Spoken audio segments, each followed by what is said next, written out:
अस्सलाम वालेकुम नाजरीन, मैं हूं हुरैन फातिमा और आप देख रहे हैं हिमायती न्यूज HD चैनल।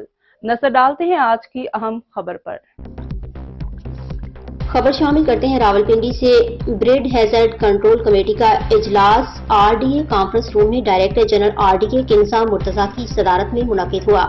इजलास में पाकिस्तान एयरफोर्स ऑफिसर ने बर्ड हैजर्ड और गार्बेज डंपिंग के हवाले से कौमी असासाजात को लाहक खतरात पर प्रेजेंटेशन दी।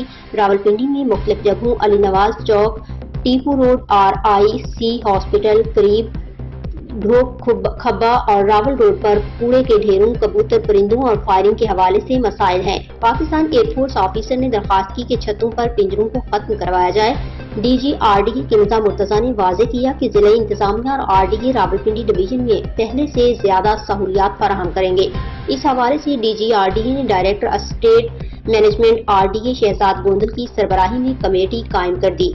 मजीद खबरों और अपडेट से बाखबर रहने के लिए देखते रहें हिमायती न्यूज HD चैनल।